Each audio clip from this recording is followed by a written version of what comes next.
नमस्कार बच्चों, कल हम लोगों ने तंत्रिका तंत्र के बारे में पढ़ा था। आज हम लोग पढ़ेंगे प्रतिवर्ती क्रिया तथा प्रतिवर्ती चाप। प्रतिवर्ती क्रिया को इंग्लिश में रिफ्लेक्स एक्शन भी कहते हैं और प्रतिवर्ती चाप को इंग्लिश में रिफ्लेक्स आर्क भी कहते हैं। सबसे पहले हम समझते हैं प्रतिवर्ती क्रिया क्या है। वैसी क्रियाएं जो अपने आप घटित होती रहती हैं तथा इन पर मस्तिष्क का कोई नियंत्रण नहीं होता है, वे सभी क्रियाएं प्रतिवर्ती क्रियाएं कहलाती हैं। ये क्रियाएं मेरुरज्जु की सहायता से कार्य करती हैं।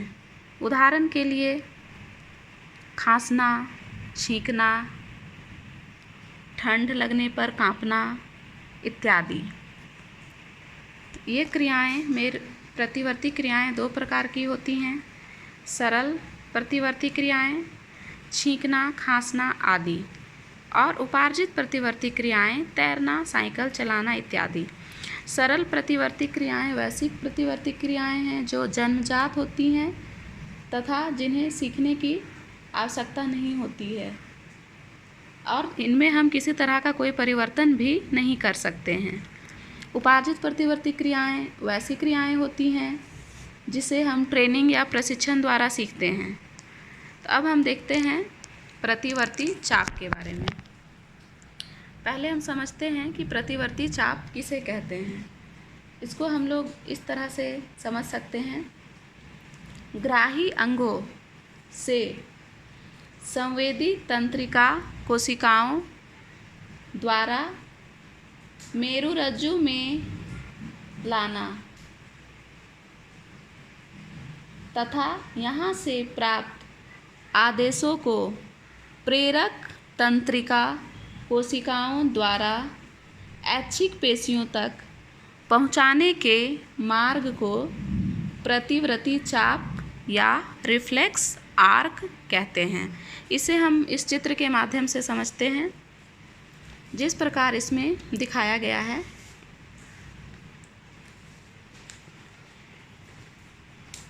इसमें दिखाया गया है कि जैसे ही हम किसी गर्म वस्तु को छूते हैं या हमारा हाथ किसी गर्म वस्तु पर अचानक आता है तो यह हमारी त्वचा द्वारा, जिसे हम लोग ग्राही या रिसेप्टर कह रहे हैं, त्वचा द्वारा अनुभव किया जाता है और यह संवेदी तंत्रिका कोशिका सेंसरी न्यूरॉन के द्वारा संदेश, कल ही हम लोगों ने पढ़ा था तंत्रिका तंत्र में विद्युत संदेश तुरंत पहुंचाता है। कहाँ पहुंचाता है? मेरुरज्जु तक।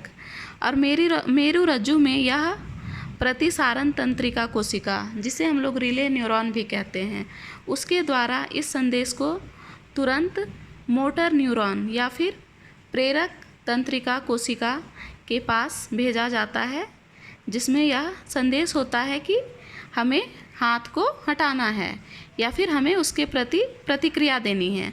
और वहाँ से यह कार्यकारी अंग या फिर कार्यकर, यहाँ जैसे हम लोगों ने लिखा है भुजा में पेशी, हमारा हाथ कार्य करता है। कोई भी गर्म वस्तु को हम छूते हैं तुरंत हाथ उसमें से हट जाता है।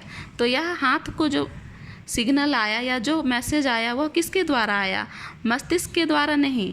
यद्यपि यह संदेश मस्तिष्क तक भी पहुंचता है, लेकिन यह तुरंत हम लोगों को मेरुरज्जु के द्वारा प्रेरक तंत्रिका कोशिका मोटर न्यूरॉन से होते हुए कार्यकारी अंग को या उस भुजा को, उस भाग को आता है जहां हमें यह सूचना प्राप्त होती है कि हमें कैसी प्रतिक्रिया देनी है। गर्म वस्तु को अगर हम छू रहे हैं तुरंत हाथ हटा लेना है।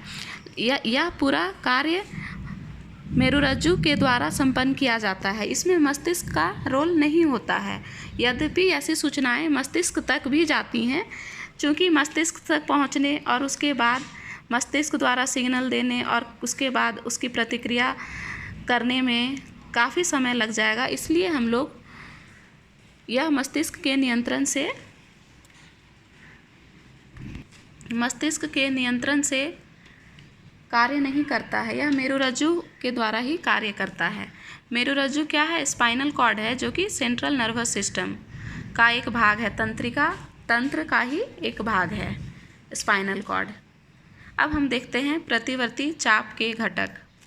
प्रतिवर्ती चाप के निम्नलिखित 5 घटक हैं जो कि हम इस चित्र के माध्यम से भी देख सकते हैं। पहला है ग्राही अंग या रिसेप्टर ऑर्गन।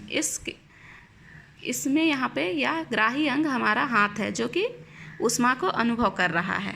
दूसरा है संवेदी तंत्रिका, जिसे कि सेंसरी न्यूरॉन भी कहते हैं, जो कि यह इस संदेश को आगे भेजता है, मेरुरज्जु तक पहुंचाता है। तीसरा है प्रतिसारण तंत्रिका कोशिका, जिसे रिले न्यूरॉन भी कहते हैं। चौथा है प्रेरक तंत्रिका कोशिका, जिसे मोटर न्यूरॉन भी कहते हैं। और पांचवा है कार्यकारी अंग या फिर इफेक्टर ऑर्गन। Thank you.